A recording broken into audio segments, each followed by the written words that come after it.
यहाँ पर एक क्वेश्चन है, लो spin complex of D6 cation. हम जानते हैं कोऑर्डिनेशन केमिस्ट्री में कॉम्प्लेक्स कंपाउंड्स होते हैं, उसमें जो है ये कॉम्प्लेक्स किस टाइप का है, लो स्पिन कॉम्प्लेक्स है। और लो स्पिन कॉम्प्लेक्स के सेंटर में जो सेंट्रल मेटल आयन होता है, केंद्रीय धातु आयन, जो कि क्या होता है, पॉजिटिव चार्ज्ड होता है, यानी उसकी ऑक्सीडेशन स्टेट क्या होती है, पॉजिटिव में होती है। उसके क्या है, सबसे लास्ट शेल के डी ऑर्बिटल में कितने इलेक्ट्रॉन्स हैं, 6 इलेक्ट्रॉन्स हैं। और ये लो स्पिन कॉम्प्लेक्स क्या है, इन एन ऑक्टाहेड्रल फील्ड, यानी जो है ये क्या है, ऑक्टाहेड्रल कॉम्प्लेक्स है। Will have the following energy. तो ये जो लो स्पिन कॉम्प्लेक्स है ये कितनी एनर्जी रखेगा, तो यहाँ पर आंसर होगा बी, यानी लो स्पिन कॉम्प्लेक्स की एनर्जी क्या होगी, -12/5। और यहाँ पर जो है डेल्टा और इसके बेस पर क्या है, ओ है ना, डेल्टा ओ। तो यहाँ पर जो डेल्टा है वो क्या गिवन है, क्रिस्टल फील्ड स्प्लिटिंग एनर्जी है, किसमें, इन एन ऑक्टाहेड्रल फील्ड। यानी यहाँ पर जो ये ओ है ये क्या है, ऑक्टाहेड्रल कॉम्प्लेक्स के लिए है। और हमारा जो है डेल्टा क्या है, ये एनर्जी डिफरेंस है, ठीक है ना, कितने, डी के स्प्लिटेड ऑर्बिटल्स के बीच में। तो ये क्या है, क्रिस्टल फील्ड स्प्लिटिंग एनर्जी है ऑक्टाहेड्रल कॉम्प्लेक्स के लिए। और प्लस क्या है, 3p। यहाँ पर p क्या है given, p electron pairing energy है, ठीक है। तो ये किस तरह से होगा, आइए हम देखते हैं। जैसा कि हमें क्वेश्चन में दिया गया है कि कॉम्प्लेक्स क्या है, लो स्पिन कॉम्प्लेक्स है, और उसके पास क्या है, सबसे लास्ट शेल में जो है डी ऑर्बिटल में 6 इलेक्ट्रॉन्स हैं, और ये क्या है, केटायन है, ठीक है ना, जिसका सेंट्रल मेटल आयन जो है CMI, केंद्रीय धातु आयन। तो यहाँ पर हम समझने के लिए एक काम करते हैं कि यहाँ पर हम जो है आयरन का एग्जाम्पल ले लेते हैं, क्योंकि आयरन के डी ऑर्बिटल में क्या होते हैं, 6 इलेक्ट्रॉन्स होते हैं। और चूंकि ये केटायन है तो हम एक काम करते हैं कि आयरन को हम किस कंडीशन में ले लेते हैं, इसके केटायन यानी 2 पॉजिटिव कंडीशन में ले लेते हैं, यानी इसमें से 2 इलेक्ट्रॉन्स निकाल देते हैं। यानी हम यहाँ पर क्या करेंगे, सबसे लास्ट शेल यानी 4s में से 2 इलेक्ट्रॉन्स को निकाल देंगे, ठीक है। तो अब यहाँ पर सबसे लास्ट शेल क्या हो जाएगा, 3d हो जाएगा, यानी यहाँ पर Fe को हम 2 पॉजिटिव केटायन कंडीशन में यहाँ पर ले लेते हैं। अब Fe 2 पॉजिटिव कंडीशन में क्या हुआ, आयरन में जो है 4s ऑर्बिटल में 0 इलेक्ट्रॉन्स हो गए। अब हम क्या करेंगे, यहाँ पर सभी शेल्स को लाइन से जमा देंगे, यानी फर्स्ट शेल, सेकंड शेल और थर्ड शेल को जो है लाइन से कर देंगे, और 4s को इसके आगे हम लाइन से ले लेंगे, है ना। सबसे लास्ट शेल 4s था जिसमें अब कोई इलेक्ट्रॉन नहीं है। अब हमने यहाँ पर इलेक्ट्रॉनिक कॉन्फ़िगरेशन को लाइन से लिख लिया है शेल्स के हिसाब से, first shell, second shell, third shell, और फोर्थ शेल में क्या थे, 2 इलेक्ट्रॉन्स थे, जो कि Fe2 पॉजिटिव कंडीशन में यानी ऑक्सीडेशन स्टेट 2 पॉजिटिव में आयरन 2 इलेक्ट्रॉन क्या करता है, निकाल देता है। तो यहाँ पर क्या हो जाएगा, 4s जो शेल है वो पूरा खाली है, यानी 4s 4p है ना, ये जो है 4d ये खाली पड़ा हुआ है। अब यहाँ पर अगर हम देखें तो हमारा जो डी सब शेल होता है, इस डी सब शेल में क्या होते हैं, 5 ऑर्बिटल्स होते हैं, ठीक है। और यहाँ पर जैसा कि हमें क्वेश्चन में गिवन है कि जो है केटायन जो है लो स्पिन कॉम्प्लेक्स में सेंट्रल मेटल आयन है ना, केंद्रीय धातु आयन, उसके पास क्या है, 6 इलेक्ट्रॉन्स है ना, कितने, 6 इलेक्ट्रॉन्स हैं। इन 6 इलेक्ट्रॉन्स को हम इस डी ऑर्बिटल में जो है फिलअप कर देंगे। तो जैसा कि हम जानते हैं कि ऑर्बिटल्स में इलेक्ट्रॉन्स क्या होते हैं, हुंड रूल से, अब्बाउ रूल से जो है भराते हैं, यानी सबसे कम एनर्जी वाले ऑर्बिटल में सबसे पहले इलेक्ट्रॉन जाता है। तो चूंकि यहाँ पर जो है सारे ऑर्बिटल क्या है, साथ में है, यानी यह डीजेनरेटेड है, यानी ये सब क्या है, समान ऊर्जा वाले हैं। तो हमारा हुंड अब्बाउ रूल जो है उसके हिसाब से क्या होता है कि सबसे पहले सभी ऑर्बिटल्स में क्या होते हैं, एक एक इलेक्ट्रॉन्स भरा जाते हैं। तो टोटल 6 इलेक्ट्रॉन्स है, तो हमने 5 ऑर्बिटल्स में 5 इलेक्ट्रॉन्स भर दिए हैं। और फिर क्या कहा जाता है हुंड के रूल से कि फिर जो नया आने वाला जो बचा इलेक्ट्रॉन है ना, 5 इलेक्ट्रॉन्स भरा चुके हैं, 6 में से 1 इलेक्ट्रॉन अब बचा है, तो वो क्या होगा, फिर पहले ऑर्बिटल से भराएगा ये पेयर में। अब यहाँ पर हमारे जो ये डी ऑर्बिटल्स होते हैं, जो 5 ऑर्बिटल्स हैं, है ना, डी सब शेल के, इनके क्या नाम होते हैं? सबसे पहले ऑर्बिटल का नाम होता है डी एक्स वाई, फिर क्या होता है, फिर दूसरा क्या होता है डी वाई जेड, फिर तीसरा क्या होता है डी एक्स जेड, और उसके बाद फिर क्या होता है चौथे नंबर वाला d x square minus y square, और जो सबसे लास्ट वाला ऑर्बिटल होता है उसका क्या नाम होता है डी जेड स्क्वायर। अब यहाँ पर हम एक बात जानते हैं कि जो डी ऑर्बिटल के शुरू के जो 3 ऑर्बिटल्स होते हैं, यानी क्या क्या, d x y, d y z और डी एक्स जेड, इनको हम कॉमनली क्या बोलते हैं T2G ऑर्बिटल्स। और जो बाद के 2 ऑर्बिटल्स जो बचते हैं, यानी 4th और 5th, है ना, इनको हम कॉमनली क्या कहते हैं EG ऑर्बिटल्स। तो जैसा कि हम Fe2 पॉजिटिव के इलेक्ट्रॉनिक कॉन्फ़िगरेशन से देख रहे हैं कि 3D6 के बाद क्या है हमारा 4s ऑर्बिटल है ना, जो कि क्या है वैकेंट है, खाली है, उसके बाद 4p है ना, 4d है। तो हम यहाँ पर जो है 4s और 4p को भी बना लेते हैं, इनके ऑर्बिटल्स भी बना लेते हैं। तो यहाँ पर हमने जो है 4s और हमारा जो है ना, ये हो गया 4s और हमारा 4p ऑर्बिटल, है ना, इसको भी हमने यहाँ पर बना लिया है। तो यहाँ पर हमारा 4s ऑर्बिटल, इसमें भी कोई इलेक्ट्रॉन नहीं है, और 4p ऑर्बिटल में भी कोई इलेक्ट्रॉन नहीं। हम जानते हैं हमारे 4p ऑर्बिटल्स क्या होते हैं। हमारा 4p ऑर्बिटल क्या होता है 4px फर्स्ट वाला, दूसरा 4py और तीसरा होता है 4pz। और ये सभी ऑर्बिटल्स क्या हैं खाली हैं, ठीक है। जैसा कि क्वेश्चन में दे रखा है, ये कॉम्प्लेक्स कैसा है, लो स्पिन कॉम्प्लेक्स है। और हम जानते हैं लो स्पिन कॉम्प्लेक्स में जो लिगेंड होते हैं वो क्या होते हैं स्ट्रॉन्ग होते हैं।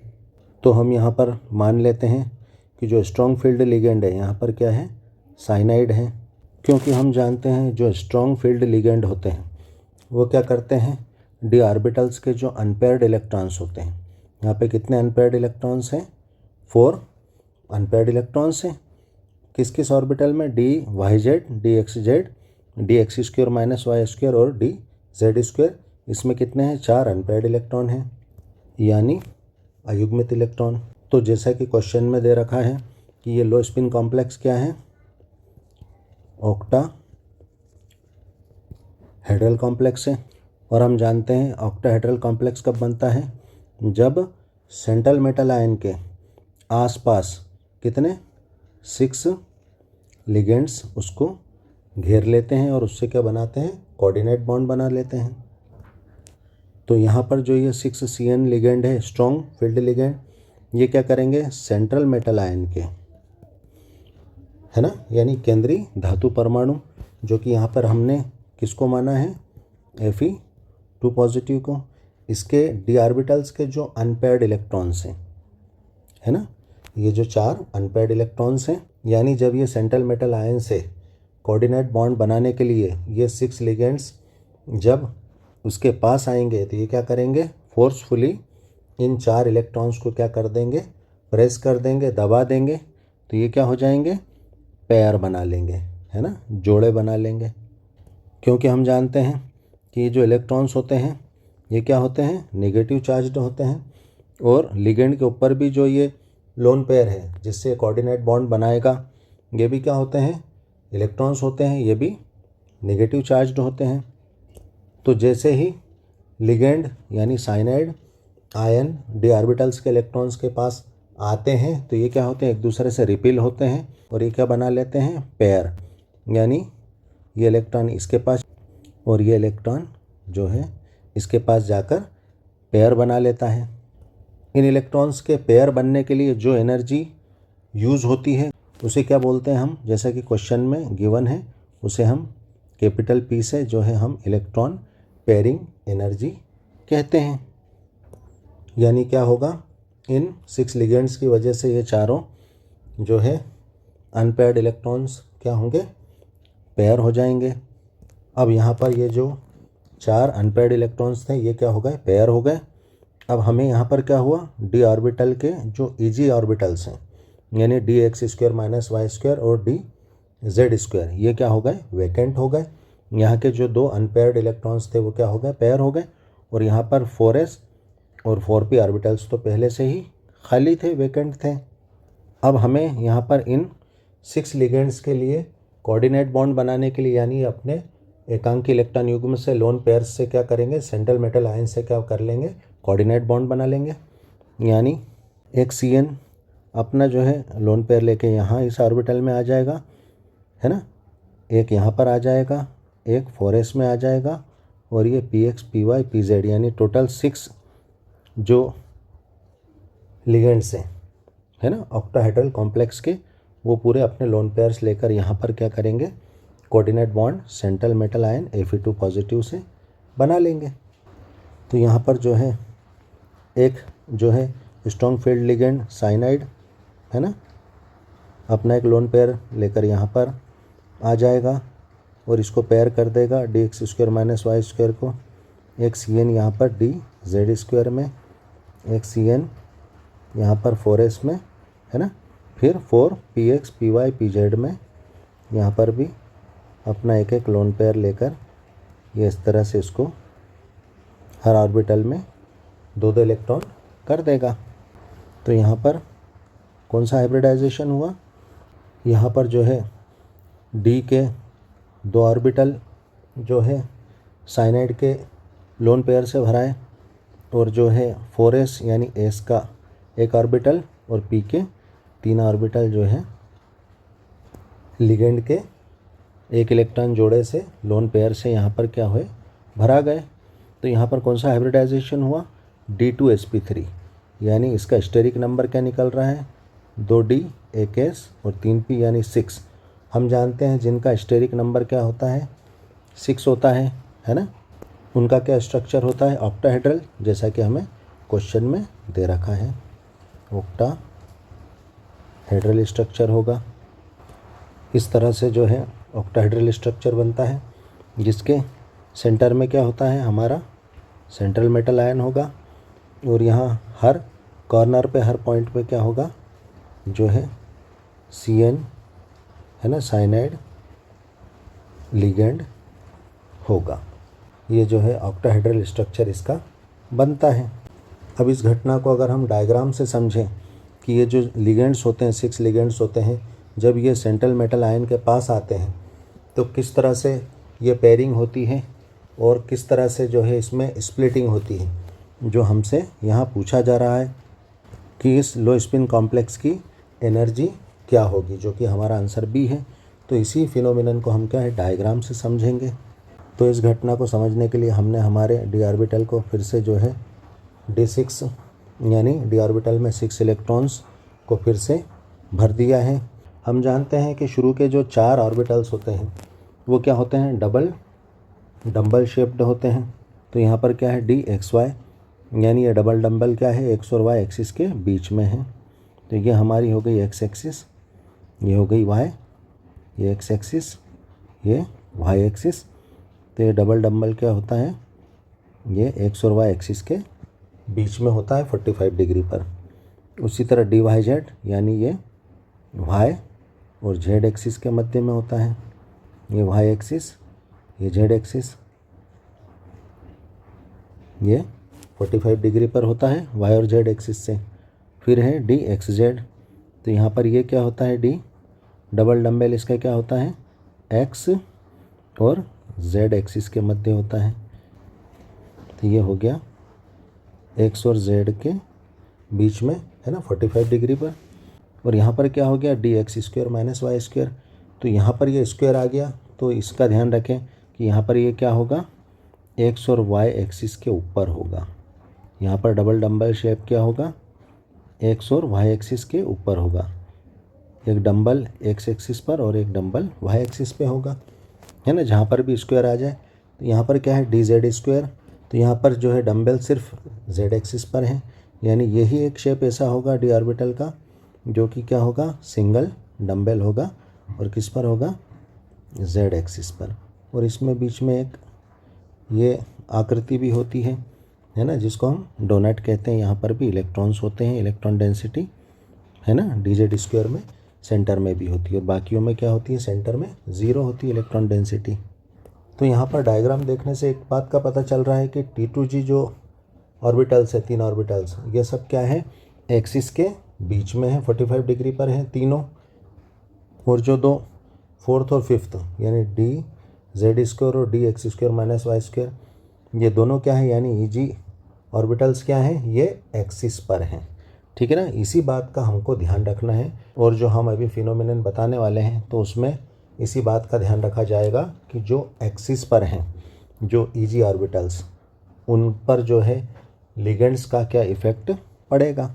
जैसा कि हम इस डायग्राम में देख पा रहे हैं कि जो हमारा Eg ऑर्बिटल होता है आखिरी का, फोर्थ और फिफ्थ ऑर्बिटल है ना, उसमें क्या होता है, एक तो होता है dx² - y² और एक होता है dz²। ये क्या होते हैं, एक्सिस के ऊपर ही होते हैं। तो जैसा कि हमने देखा था कि जो dx² - y² है वो क्या होता है, एक्स एक्सिस पर, ये जो हमने बना रखा है, एक तो ये और एक -y² यानी एक ये वाला ऑर्बिटल, जो कि क्या है, एक्स और वाई एक्सिस पर है, डबल डम्बेल। और एक क्या है, dz², जो कि ये जो है z एक्सिस पर है। ठीक है, और हमने देखा कि ऑक्टाहेड्रल जो स्ट्रक्चर होती है, इसमें लिगेंड क्या होते हैं, ये ऑक्टाहेड्रल कंडीशन पर है ना, ये 6 पोजीशन पर ये L फॉर लिगेंड है ना। हमने यहाँ पर लिगेंड को, यहाँ साइनाइड को L से शो कर दिया है, और ये अपना एक लोन पेयर लेकर 6 तरफ से है ना आ रहा है ना। ऑक्टाहेड्रल जो शेप होता है उसके सब कॉर्नर पे ये x, y और z एक्सिस पर जो है ये 6 तरफ से आते हैं। यानी अगर हम देखें तो ये सब जो है किसके सामने आ रहे हैं, Eg ऑर्बिटल्स के, है ना। लिगेंड्स किसके सामने आ रहे हैं, Eg ऑर्बिटल्स के, क्योंकि हम जानते हैं जो हमारे T2g ऑर्बिटल्स होते हैं वो क्या होते हैं, एक्सिस के इस तरह से बीच में होते हैं। ठीक है, यानी लिगेंड्स से T2g ऑर्बिटल्स का सामना नहीं होता, यानी ये आमने सामने एक ही एक्सिस पर नहीं आ पाते हैं T2g ऑर्बिटल्स। तो हम अभी T2g ऑर्बिटल्स की बात नहीं करेंगे यहाँ पर। तो जैसे ही ये लिगेंड्स dx² - y² और dz² है ना ऑर्बिटल्स, इनके लोब्स के सामने कितने 6 तरफ से आ रहे हैं। ठीक है ना, तो जैसे ये पास में आते हैं सेंट्रल मेटल आयन के इन dx² - y² और dz² ऑर्बिटल के सामने, तो इनमें क्या होता है, रिपल्शन स्टार्ट हो जाता है इसके इलेक्ट्रॉन से। और जो है हमारे सेंट्रल मेटल आयन के dx² - y² और dz² में जो इलेक्ट्रॉन्स हैं है ना, इन लोब्स में, ठीक है, इनसे क्या हो जाता है, इन लिगेंड्स का रिपल्शन स्टार्ट हो जाता है। यानी किसका, EZ ऑर्बिटल्स का, इन दोनों EZ ऑर्बिटल्स का क्या होता है, रिपल्शन स्टार्ट हो जाता है। अगर हम इस घटना को d ऑर्बिटल के इस जो है एनर्जी डायग्राम से अगर समझें, तो जैसा कि हमने देखा कि जो लिगेंड्स है वो सेंट्रल मेटल आयन के इन दो Eg ऑर्बिटल्स के सामने आते हैं, इनका आमना सामना होता है, रिपल्शन होता है। तो अभी इनमें स्प्लिटिंग नहीं होती है, टूटता नहीं है, ये ऐसा के ऐसा कहाँ पर, रिपल्शन के कारण इसकी एनर्जी बढ़ जाती है और ये क्या हो जाता है, थोड़ा जो है हायर एनर्जी लेवल में चला जाता है ना, इसकी एनर्जी बढ़ गई। ठीक है ना, अभी ये स्प्लिट नहीं हुआ है। जैसे ही लिगेंड और पास आता है EZ ऑर्बिटल्स के, तो क्या होता है, इसमें बहुत ज़्यादा रिपल्शन होने लगता है। और ये जो d ऑर्बिटल्स होते हैं ये क्या होते हैं, Eg ऑर्बिटल्स में ज़्यादा रिपल्शन के कारण ये कहाँ से ब्रेक होते हैं, Eg ऑर्बिटल्स के यहाँ से ये क्या होते हैं, ब्रेक हो जाते हैं, इनमें स्प्लिटिंग हो जाती है। क्योंकि हमारे जो T2g ऑर्बिटल्स हैं ये क्या है, ये तो जो है एक्सिस के बीच में होते हैं। तो ये क्या होता है, यहाँ से इसकी ब्रेकिंग हो जाती है। जैसी लिगेंड्स पास आते हैं, चिपक जाते हैं, इनकी बॉन्डिंग बहुत अच्छी हो जाती है। तो ये क्या है, Eg ऑर्बिटल्स रिपल्शन के कारण इनकी एनर्जी बहुत ज़्यादा बढ़ जाती है और ये स्प्लिट होकर क्या हो जाते हैं, हायर एनर्जी लेवल में चले जाते हैं Eg ऑर्बिटल्स, ये दो। ठीक है, और ये क्या होते हैं, टूटते से ही जहाँ ये अभी इस ऊंचे एनर्जी लेवल में आ गए थे रिपल्शन में Eg ऑर्बिटल्स के साथ, तो इसके ब्रेक होते से ये क्या होते हैं, T2G ऑर्बिटल्स कहाँ, नीचे वाले एनर्जी लेवल में आ जाते हैं। क्योंकि ये लिगेंड्स से थोड़ी दूरी पर होते हैं इसलिए इनमें रिपल्शन बहुत कम होता है। तो अगर हम ये वाली कंडीशन को क्या मान लें, ज़ीरो मान लें, है ना, इसकी एनर्जी को क्या मान लें हम, ज़ीरो मान लें, क्योंकि ये बीच की कंडीशन है। ठीक है, इसे बेरी सेंटर भी कहते हैं। और ये यहाँ पर रिपल्शन के कारण आए हैं, कहाँ से, ग्राउंड स्टेट से। ये क्या थी, ग्राउंड स्टेट थी सेंट्रल मेटल आयन के डी ऑर्बिटल की। लेकिन जैसे ही लिगेंड पास आए थे ये क्या हो गए, ये थोड़े रिपल्शन होके थोड़े हायर एनर्जी लेवल में आ गए, है ना। और जैसे ही लिगेंड और पास आया तो हमने देखा है कि Eg ऑर्बिटल्स एकदम जो है एक्सिस पे होते हैं और लिगेंड्स भी एक्सिस पर आ रहे थे। तो इनमें सबसे ज़्यादा रिपल्शन हुआ तो ये क्या हो गए, टूट के रिपल्शन के कारण इनकी एनर्जी बहुत बढ़ गई और ये जो है Eg ऑर्बिटल्स क्या हो गए, बहुत ज़्यादा ऊंचे हायर एनर्जी लेवल में आ गए। यानी अगर हम ये बीच वाली कंडीशन को ज़ीरो मान लें तो यहाँ से ये कितने, 0.6, है ना। इतनी एनर्जी इन दो ऑर्बिटल्स की dx² - y² और dz² की, यानी Eg ऑर्बिटल्स की बढ़ गई। और टूटते से ही हमारे जो T2G ऑर्बिटल्स थे तो वो क्या हो गए, जो है -0.4 जो है नीचे की ओर एनर्जी लेवल में ये आ गए। यहाँ पर जैसा कि हमने देखा था हमारा डेल्टा O क्या है, क्रिस्टल फील्ड स्प्लिटिंग एनर्जी है ना, टूटने की एनर्जी है, जो कि पॉजिटिव में 0.6 Eg के लिए बढ़ गई और जो है -0.4 किसके लिए, T2G ऑर्बिटल्स के लिए घट गई। कहाँ, सेंटर से, ज़ीरो कंडीशन से। हमने इसको ज़ीरो कंडीशन मान लिया था क्योंकि यहाँ इस पोजीशन के बाद क्या हुई, स्प्लिटिंग हुई। ठीक है, अब यहाँ पर हमने देखा कि जो है स्ट्रॉन्ग फील्ड लिगेंड होने की वजह से क्या हुआ, स्प्लिटिंग बहुत ज़्यादा हुई क्योंकि रिपल्शन बहुत ज़्यादा हुआ। रिपल्शन बहुत ज़्यादा होने की वजह से क्या हुआ, इन दोनों Eg और T2G ऑर्बिटल्स के बीच में जो ये एनर्जी डिफरेंस था, है ना, क्रिस्टल फील्ड स्प्लिटिंग एनर्जी जो है, इनके बीच क्या है, एनर्जी डिफरेंस बहुत ज़्यादा हो गया। यानी ये जो Eg ऑर्बिटल्स हैं, T2G ऑर्बिटल्स हैं, बहुत ऊपर के एनर्जी लेवल में चले गए। अब जैसे कि क्वेश्चन में हमें क्या दे रखा है कि D में क्या है, 6 इलेक्ट्रॉन्स हैं। अब अगर हम ये इस स्प्लिटेड कंडीशन में अब हुंड और आपबाउ के रूल से अगर हम इन जो है ऑर्बिटल्स को भरना चाहें तो T2G ऑर्बिटल्स क्या हैं, कम एनर्जी के हैं। तो हम जानते हैं सबसे पहले इलेक्ट्रॉन्स क्या होंगे, जो 6 इलेक्ट्रॉन्स हैं, है ना, ये सबसे पहले जो है T2G ऑर्बिटल्स में भराएंगे और सबसे पहले क्या होंगे, सभी ऑर्बिटल में एक एक इलेक्ट्रॉन भरा जाएंगे। तो इसमें एक, इसमें एक और इसमें एक। ठीक है, अब यहाँ पर क्या है, Eg ऑर्बिटल क्या है, स्प्लिट होके बहुत ज़्यादा ऊपर चला गया। तो हम जानते हैं कि जिसकी एनर्जी बहुत ज़्यादा होती वो बाद में भराते हैं, पहले कम एनर्जी वाले ही भराते हैं। तो यहाँ पर अब कितने इलेक्ट्रॉन्स बच रहे हैं, 3 इलेक्ट्रॉन्स भर चुके हैं, 3 इलेक्ट्रॉन्स और बचे हैं। तो ये भी किस में, T2G ऑर्बिटल में ही भराएंगे, यानी पहले ऑर्बिटल से फिर भराना स्टार्ट होंगे। यानी ये 4, 5 और 6। तो यहाँ पर हमने क्या देखा कि क्रिस्टल फील्ड स्प्लिटिंग एनर्जी ये बहुत ज़्यादा होने की वजह से, है ना, क्रिस्टल फील्ड स्प्लिटिंग एनर्जी बहुत ज़्यादा होने की वजह से ये क्या हुए, सारे 6 के 6 इलेक्ट्रॉन किस में भरा गए, T2G ऑर्बिटल्स में भरा गए। यानी इनकी पेयरिंग यहीं पर हो गई। यानी एनर्जी डिफरेंस, यानी क्रिस्टल फील्ड स्प्लिटिंग एनर्जी बहुत ज़्यादा होने की वजह से पेयरिंग एनर्जी जो है कम हो गई, यानी इनको पेयर बनाना आसान हो गया। ठीक है, क्योंकि अगर ये ऊपर के Eg ऑर्बिटल्स इनके पास होते T2G ऑर्बिटल्स के तो क्या होता, यहाँ पर 3 इलेक्ट्रॉन्स तो जो है T2G में भराते और फिर बचे हुए कहाँ भराते हैं, एक एक इलेक्ट्रॉन Eg ऑर्बिटल में भरा जाते, है ना, सब में एक एक इलेक्ट्रॉन्स आ जाते, T2G ऑर्बिटल्स में एक एक इलेक्ट्रॉन्स आ जाते और एक एक इलेक्ट्रॉन किस में, Eg ऑर्बिटल में आ जाते।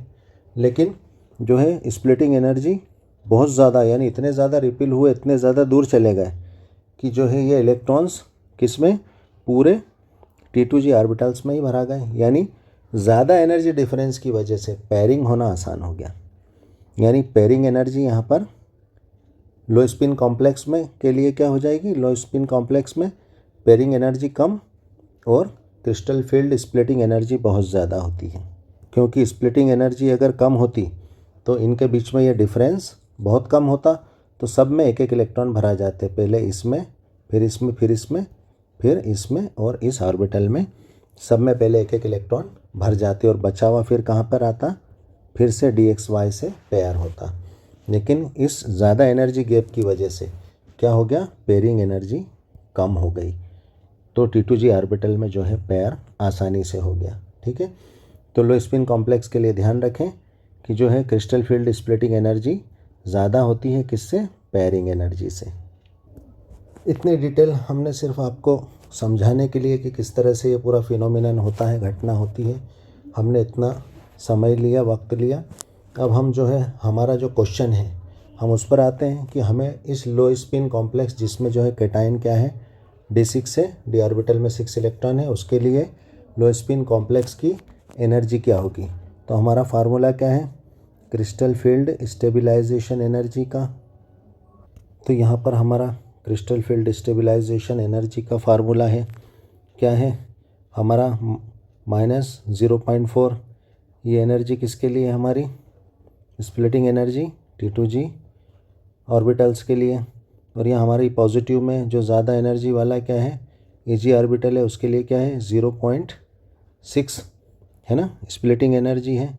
तो ये टोटल दोनों की मिला के स्प्लिटिंग एनर्जी कितनी हो गई, डेल O है ना। ये दोनों T2G और Ag ऑर्बिटल्स की जो है energy difference delta O plus जो है पेयरिंग एनर्जी किसके लिए, पेयर्ड इलेक्ट्रॉन्स के लिए, है ना। जितने पेयर्ड इलेक्ट्रॉन्स है, तो पेयर्ड इलेक्ट्रॉन्स कितने हैं यहाँ पर, ये 3 इलेक्ट्रॉन्स के पेयर हैं, जोड़े हैं।